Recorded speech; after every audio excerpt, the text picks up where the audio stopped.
Friends இன்னைக்கு சிறகடிக்க ஆசையில் நம்ம மீனாவை ஒருத்தர் ஃபாலோ பண்ணிட்டு இருந்தார் இல்லையா? அவர் வந்து ஸ்ட்ரெயிட்டாக வீட்டுக்கு வந்து பொண்ணே கேட்குறாரு. யார்கிட்ட கேட்குறாருன்னா அண்ணாமலை கிட்ட தான். அண்ணாமலையோட பொண்ணு தான் மீனான்னு சொல்லிட்டு அவர் நினச்சிக்கிட்டு பொண்ணு கேட்குறாரு. அப்போ நம்ம ரவி ஸ்ருதிலாம் வந்துடுறாங்க. அவங்க யாருக்குமே ஒன்றுமே புரியல. என்னப்பா அந்த தம்பி டிஃப்ரெண்ட்டாக பேசுகிறாரு, எங்கள் வீட்டில் பொண்ணே கிடையாது அப்படின்னு யோசிக்கிறாங்க. அந்த டைம் பார்த்து நம்ம முத்தும் வந்துடுறாரு. இந்த சீன் எல்லாமே கொஞ்சம் ஃபன்னியாக கொண்டு போகணும் அப்படின்றதுக்காகவே வந்து கிரியேட் பண்ணிருப்பாங்க போல். ஆனால் இப்போ இந்த சீரியலில் இந்த மாதிரி விஷயம் வந்து ஒரு தேவையில்லாத ஒரு கண்டென்ட் மாதிரி ஃபீல் ஆகுது. உங்களுக்கு என்ன தோணுதுன்னு கமெண்ட் பண்ணுங்க. சரி, அதுக்கப்புறம் என்ன நடந்துச்சுன்னு பார்ப்போம். முத்து வந்துறாரு இல்லையா? அவருக்கு அதுக்கப்புறம் தான் தெரிய வருது இவர் லவ் பண்ணுற பொண்ணு மீனான்னு சொல்லிட்டு. ஐயோ மாட்டிக்கிட்டுமே அப்படின்னு சொல்லிட்டு அவரோட எக்ஸ்பிரஷன்லாம் கொஞ்சம் ஃபன்னியாக கொண்டு போகிறாரு.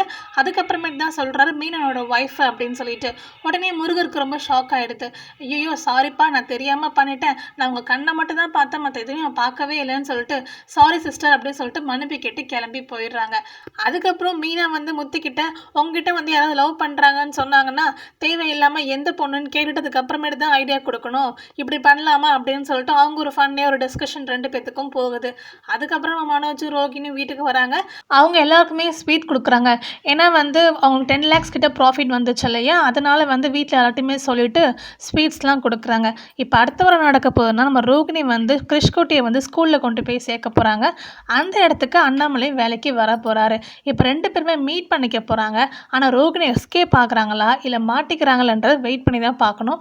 உங்களுக்கு வீடியோ பிடிச்சிருந்துச்சுன்னா வீடியோக்கு லைக் பண்ணி நம்ம சேனல் சப்ஸ்கிரைப் பண்ணி சப்போர்ட் பண்ணுங்கள். தேங்க்யூ அண்ட் தேங்க்ஸ் ஃபார் வாட்சிங்.